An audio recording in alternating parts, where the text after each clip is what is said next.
Hey, what's going on? Jay Lopez, the Body Transformation Coach here. Welcome to this video where I'm going to be going over 3 habits that will creep up on you and prevent you from losing weight, toning up, and accomplishing a total body transformation if you do not eliminate them from the start. All right. So here's what I mean. These are 3 habits over the last 10 years of me being a body transformation coach that I have helped clients identify and eliminate prior to starting, prior to stepping into a nutrition plan, prior to stepping into a gym training regimen.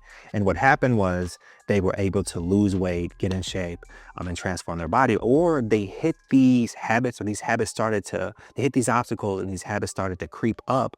And I was able to identify. There is a lot more, but I really wanted to focus on these 3, and I may get into the other ones or more in a later video, right? So if any of these habits resonates with you, if you're currently dealing with this habit or if it's something you dealt with in the past, definitely comment and let me know under this video, all right? But let's get into it. So the first one is self-doubt. Now, self-doubt kind of shows up in many different forms. Self-doubt can be an action thing. This may be someone that just repeatedly says that they're going to get in shape and then they continue to back out. This may be someone that asks certain questions that even through consulting in the past, I've had clients ask certain questions that lead me to believe that they're kind of doubting themselves. They're a little afraid to step into a process of getting in shape. And I will say this, there's nothing wrong with that, all right?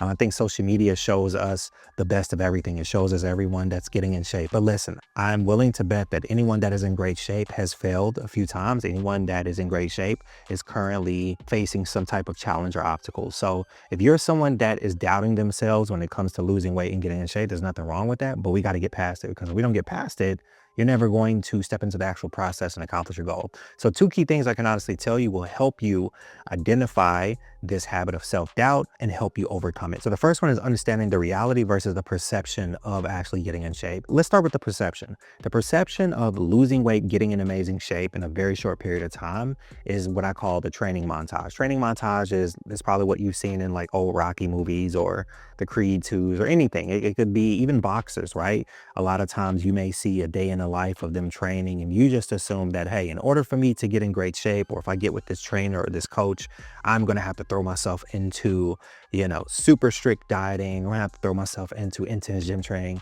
Honestly, these are things that you work your way up toward. Anyone that would ever throw you into anything that intense, honestly, 1, I don't consider them to be professional. 2, I don't think they have your best interest at heart. They have their interest at heart, which in most cases is satisfying their ego. So the perception of getting in amazing shape in a very short period of time is that you're going to have to eliminate all of your unhealthy foods. No alcohol, no bread, no cheese, no fast food, none of these things. And no snacks, no candy, and all you're eating is bland broccoli and super dry chicken breasts. No, it's not the case. I will say, as a coach myself that works with a lot of different clients, not everyone is the same. Not everyone has the same discipline level. Before I even give someone advice on what to consume in terms of their calories and certain foods, we're really going to have a conversation about what they like to eat. What are your likes? What are your dislikes? What are your struggles? Not everyone even struggles when it comes to nutrition. And then even with the gym training, the perception of the gym training is that you're going to be, running sprints every day and lifting heavy. And look, it's just not realistic.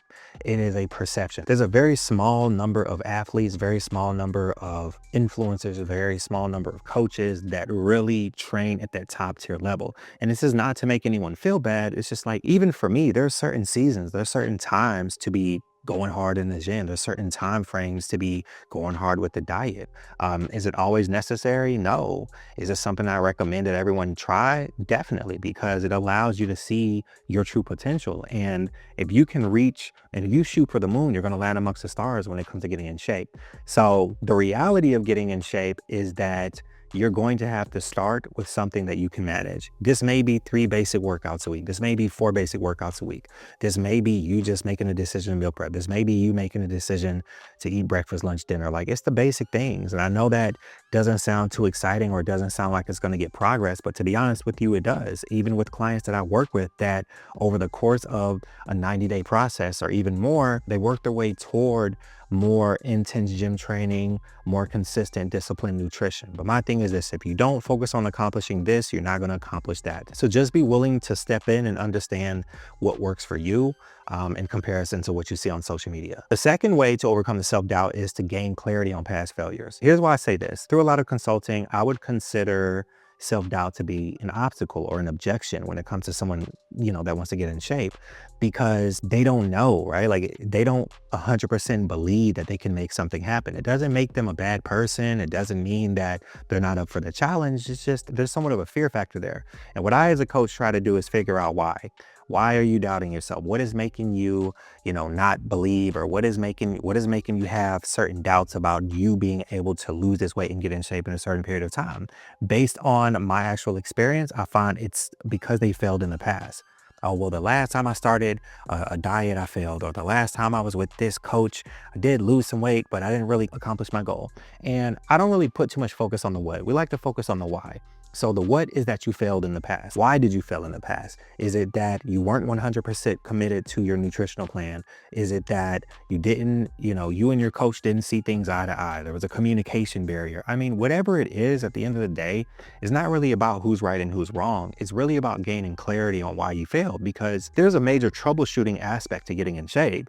If you have failed in the past to get in shape, if you figure out why, you take that lesson, which is essentially a loss too, you take that lesson over into this new process, and you just don't do the thing that you did last time. You don't ghost your goals. You don't, give your nutrition 50% instead of 100%. I mean, whatever this looks like for you. So these two things are really going to help you get past that self-doubt, because if you're not confident in your decision to actually step into a nutritional plan and a gym training regimen, eventually this is going to creep up, and it's ultimately going to lead you to, pull back on your punches. And pulling back on the punches means that you're not really applying yourself 100%, because you don't even think you're going to get 100% of the results. So now you're just kind of investing your time or going with the flow while knowing or believing in the back of your mind you're not even going to make it happen. To me, that is a complete waste of time, and it leads to disappointment that you're going to have to take accountability for. The second habit that will creep up on you if you do not eliminate it from the start is going to be emotional eating. This one is pretty common with a lot of entrepreneurs and business professionals that work in high stress environments. Some examples would be attorneys, nurses, doctors, some consultants, and anyone in any it could even be an educator. Like, honestly, I've worked with lots of clients that just deal with a lot of stress, not just because of the professional environment, but the personal environment as well. This could be, taking care of the kids. This could be managing a busy schedule while raising your kids at a certain age range, right? So as a father myself, I understand that as an entrepreneur, as a parent, you can't get away from stress. So being a stress eater, or being someone that deals with certain disappointment and it leads you to consume and drink things that you're not necessarily supposed to have, let's talk about that real quick. And honestly, I could spend all day, and I'm not. We'll get into this in later videos because this is very common. But here are the 3 things I can honestly tell you will help you overcome or at least manage emotional eating long enough to get in shape. The first thing is going to be deep dive goal setting. Now, deep dive goal setting, in short, is something that I do on my actual coaching program with my clients. Deep dive goal setting means that you take a second and really map out your goals, not just your weight, but how you want to look, how you want to feel, why you want to get in shape. What are the things that you're wanting to get in shape for? Is it so that you can feel more confident? Is it so that you can do a new photo shoot, update your website? Is it so that you can fit into a dress you haven't worn in a while? Like, we really put these goals in a perspective when we lock our sights, or we set our sights on getting in shape and accomplishing a certain look for a certain reason. These are the things that are going to give you just that extra nudge to make a better decision in the moment, because emotional eating isn't the problem. Impulsive decision making is the problem. What happens is you encounter something like stress, depression, anxiety. And here's the thing. We tell ourselves every single time, like, oh, I'm an emotional eater, I'll overcome it eventually. You're not, because when you don't even address a habit and you don't have any alternative to lean into, you're always going to revert to the very comfortable thing you do, which is impulsive decision making, right? So this really aligns with deep dive goal setting, because it's all about you wanting to get in shape. So in the moment, you're going to make better decisions. You're going to make a decision that aligns with the goal that you want to accomplish, because it's not about the what, it's about the why. You know, the what is making a better decision when you're stressed out. The why is because you want the body goal more than you want that temporary comfort that that food and that drink is going to give you. Because once you consume it, it's all downhill from there. And now you've just sold yourself back into this version of you that never really, fully commits to anything. And to me, that's double the failure. You're not getting the results and you're not changing as a person. The second thing that's going to help you overcome the emotional eating is meditation. Honestly, I can personally tell you, just becoming more of a calm individual throughout the day and being able to identify or recognize when you're starting to be stressed out or when your anxiety levels are raising, these are the moments that you want to calm yourself. These are the moments that you want to take a breather. And trust me, there was a time when I probably wouldn't even be saying this, because there are levels to education and experience when it comes to fitness and health and wellness. But I can honestly tell you, mastering your emotions is really the key to managing emotional eating. So if you can become the person that at any time can stop, breathe, think, and calm yourself, that will lead you to not giving into that decision that has ultimately led you to fail over and over and over. So meditation, highly recommend it. You don't have to find an expert. I mean, if you do, I definitely recommend it. But it can be so simple as just taking 10 or 20 minutes in the morning to just breathe. There are plenty of videos on YouTube that they have where you can map out this time and just like listen. And I typically do it really early in the morning, right around like now. It's like 3 a.m. when I'm recording this video. So I may even meditate after I'm done with this video. So it's never a perfect time to do the meditation. It's all about mapping out the time and finding that space of calm when it's best for you. And you can meditate in the moment. I mean, it's not the same level of you being like isolated or something like that, but meditation in the moment is really just, again, stop, think, breathe, and really assess how you're feeling and understanding why, and then asking yourself, what is a better decision that I can make? Which leads me to the third thing. Positive self-talk is going to help you overcome or manage your emotional eating, okay? Positive self-talk is really just you being your own coach. A lot of times I hear people say, I need a coach. I need someone that's going to push me to do this, and this. And I think that's great. I mean, getting a coach is going to help you be successful. Is why I do what I do. But at the same time, you have to be coachable to yourself. So becoming coachable to yourself does align with positive self-talk, because you're talking to yourself in a positive manner. You're having a stressful day. You're basically telling yourself like, hey, look, I know you're stressed out, but don't go consume this or don't drink this, go work out instead, do some cardio instead, or have a piece of fruit instead. Or, hey, this is just one day out of the week. You can be more productive, or you can kind of turn things around. This is the type of conversation that works. And again, I know not everyone is a fan of it. Maybe more coaches should get into this, but honestly, positive self-talk has really saved me and has helped me be more disciplined and consistent when it comes to my actual nutritional decisions. And here's an extra win. You do become more disciplined every time you make that good decision, especially under pressure, and you build more confidence in your decision making. And if you become a more confident person, even under pressure, to me, you're going to become almost unstoppable when it comes to getting in shape, because most people cannot do that within a very short period of time. All right, so the last habit that you want to eliminate prior to starting nutrition and a gym training plan is going to be laziness and procrastination. Now, here's what I mean by laziness and procrastination. I think laziness is one of those things that never really leaves us. Even for me, I am on year 16 of living this fitness lifestyle, and I still feel lazy sometimes. I still find myself wanting to procrastinate on things. Laziness to me is a mindset. It's not even, it's a mental thing that spills over into the physical. Laziness is just not having that sense of urgency, or laziness is allowing yourself to make decisions based on your mood. So you want to accomplish something, it's important to you, but because you're physically not up for it, because you're mentally just not as excited for it, you kind of lean into that feeling. And what happens is you're just like, hey, well, okay, since I don't feel too excited about doing this thing that I need to do, or getting this thing that I want, I guess that's just the reality. I guess I'll just kind of mope around. I guess I won't get to the gym. I guess I won't meal prep, right? So laziness to me is a mental thing that spills over into the physical. Procrastination to me is an action. When you're procrastinating, you're intentionally avoiding something. And it happens for a lot of reasons. Procrastination could be part of fear. Someone could be nervous about doing something. Procrastination could be someone's not confident about doing something. Procrastination could just be part of the laziness spilling over into that, right? Because if you're lazy, you don't feel like doing it, that action results in procrastination. So here are two things that are going to help you overcome the laziness and the procrastination, either in the moment or when you encounter it, especially before you start. your diet and gym training regimen. End goal, identifying your end goal. So knowing what the end goal is when it comes to getting in shape is really going to get you off of that couch. It's really going to help you roll out of the bed. One thing I say pretty often when it comes to motivation and getting in shape, especially as you get older, especially as you take on other things to manage, the only thing that's going to keep you hyper focused when it comes to losing weight and getting in shape,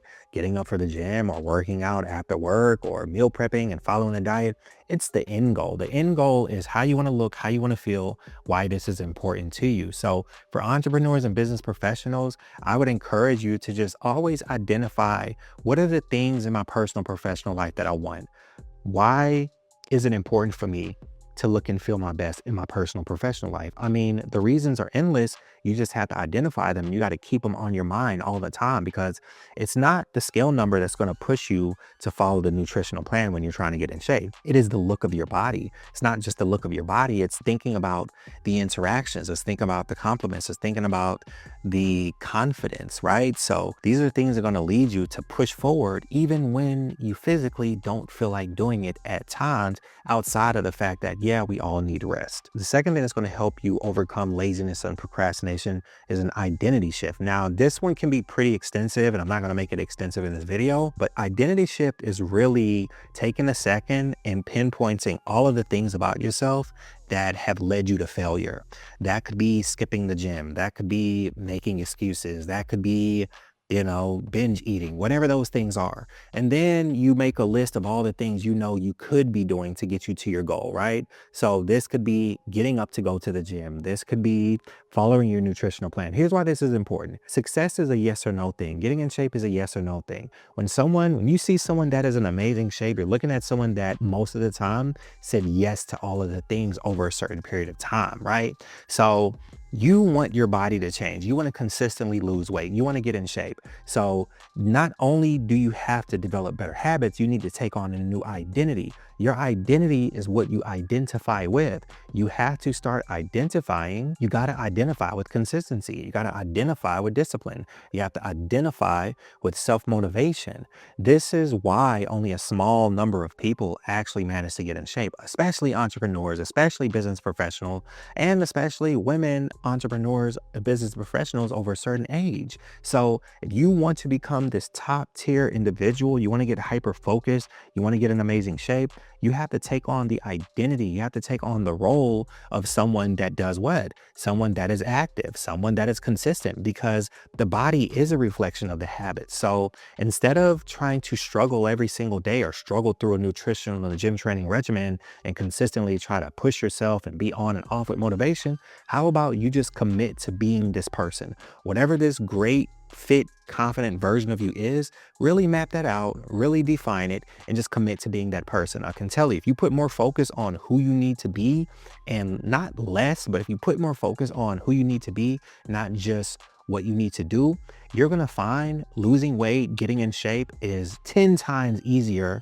than a lot of people, make it out to be when it comes to the online space or even in-person space when it comes to nutrition, gym training, and overall total body transformation. So that's the end of this video. It's literally probably 4:30 right now. I had just got in from fasted cardio. I decided to do this training video. Glad I knocked it out for you guys. But listen, if this resonates with you, comment below.